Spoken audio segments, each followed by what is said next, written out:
Alright, greetings. So, turn up the video speed. Here's the question. So, you expect to get paid for your work, but do you expect to get paid for the lifestyle your work requires? People are like, wait a minute, what? I'll explain. Freedom, fail, likes, subscribe. Let's get into it. Turn up the video speed. See, I look at the situation for most people, and I look back at a car that I owned. When I first moved over here, way back in '05, beginning of '06, I had this little Ford Escort, 93 Escort hatchback, and I had a lot of fun with that vehicle. I bought it way back when I was living out in the woods, way back in the old era. And I did medieval fairs. I did all sorts of things with that car. 35 miles to the gallon. I bought it with 90 something thousand miles on it. I had a great time with that car. And so when I moved over here, one of the job sites we had that we were working on for, I don't know, I think 8 months or so or longer was 75 miles a day. So, 35, 37 miles up one way and back that other direction. So 75 miles. So you add up that mileage on how many miles I was putting on that car for all of $12 an hour. And by the way, for my lack of experience back then, that was a good wage. But if I had lost that car, it would have been a pain in the ass to be able to afford another car of equal quality. So I was burning the candle at both ends for a low wage, effectively. And if I hadn't bought this house, which I look back on it and I'm glad the remodel turned out as good as it is, but I got to be real about it. I should have never bought this place because it was a waste of my life and my time. And people are like, well, what do you mean? Maybe I'll explain that in this video, maybe not. That car would have lasted me the way I drive doing trucking, where my vehicle sits there at the yard for however long. It would have lasted me for years. Just like my old van, I bought it with 90K miles on it, and because I was a trucker, that 90K in '09, I've put maybe a little over 30 grand miles on it since '09. So put that in perspective. I probably put more than 30 grand miles on that car in a single year or more, or less than 1 year of doing construction. How much did I get paid for that lifestyle change? Well, no, that's your job because you live wherever you live and you got to go to work. Because I agree, they just have to work. But this idea of how badly people get screwed got me thinking way back then. I just want to kind of talk about that. Let's go over some examples of how they screw you. And once again, freedom, fail, like, subscribe. Let's get into it. Hey, turn up the video speed. See, let's say college or trade schools. Let's go over some of the things that I think is absolutely ridiculous. Something Aaron Clary pointed out that I really agree with was the idea of the quality of education. Like, why is it that you can't just go out and study on your own, at home, on a computer, without some massive course, some system, and just go take the damn test to get certified? They're like, well, what do you mean? You have the knowledge. Why can't you prove you have the skills? And if you have the skills, just get the certification without all the nonsense. Well, people that cheat the system. No, you took the test that proves you know the knowledge. You know the knowledge. And how's that any different than you getting your driver's license? You go and study the book. You go and do the physical training to know how to drive. And you go and take the test. If you pass the test, you pass the test. Why put all these artificial barriers in front of it? And a great example is this house. That same area up there where I was building that cabin way back in the day, huge place, really. Basically, there's all these rich people come from all over the place. So when I did the remodel on this place, luckily, my brother-in-law could show me how to do a lot of these things, the plumbing and electrician work. By the way, thank you. I really appreciate your help on this place. And we couldn't find plumbers or electricians and all this. You get these calls from people 7 months later, oh, we can do an estimate on your house, and I'm like, yeah, I'm back at trucking at that point. I'm like, who is this? It's in 7 months, but it makes sense. Why would they want to work on my little place, which is literally like a short length block away from the plumbing store? So they could literally work this on the weekend if they were bored, because I wasn't really pressed for time. But no, everybody's too busy. Everybody's costing too much. So me and my brother-in-law ended up doing this place ourselves. And the rule is you can work on whatever place you have yourself because it's your house. Makes sense. It's your house. Why couldn't you fix or rebuild anything on it? Well, All you got to do is pass the code. So they come in there and the inspector does the same inspection that he would do on any other plumbing job, looks at it and says, yeah, this all looks good. Make sure everything's up to snuff. There was only one problem here and there. Whatever he said, we just did it. Boom, blah, bada, bing, bada, boom, because the codes had changed just ever so slightly. Yeah.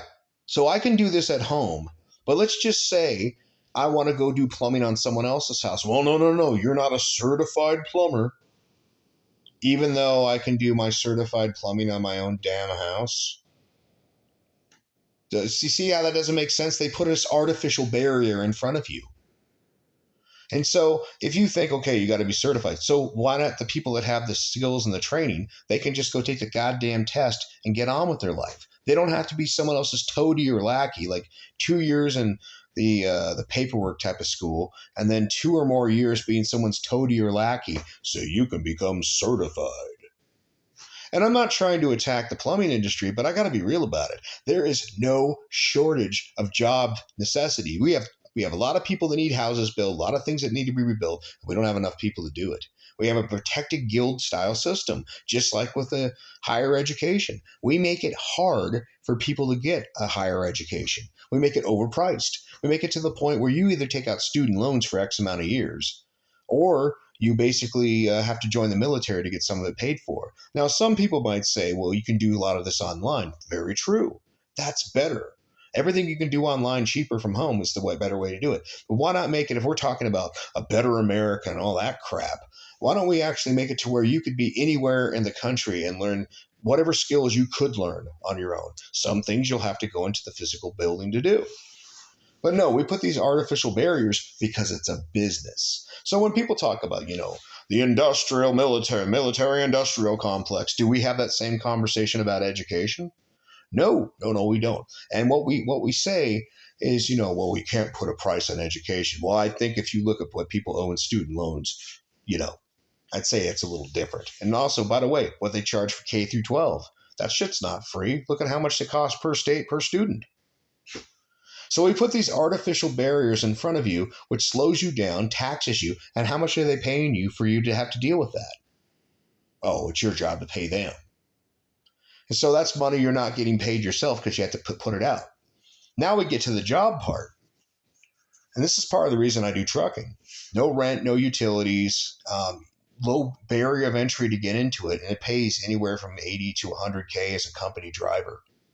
Woo! Hard life. Like 3 weeks of training, 3 weeks with a driver trainer, and you're off to the races. About 3 years later, you could be making 100K if you know how to job hop to the companies that are going to pay you.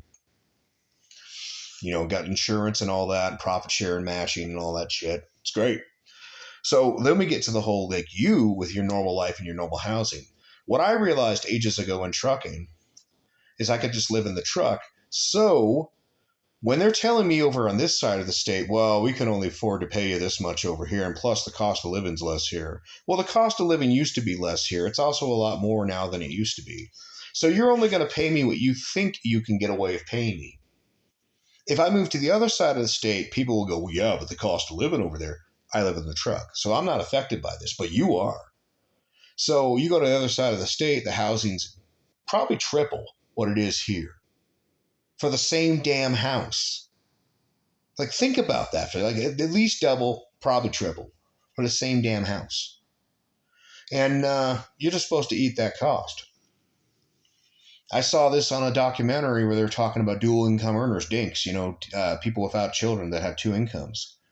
And they said, well, our mortgage in Seattle is $7,000 a month. And I'm thinking, my God, $7,000 for Seattle?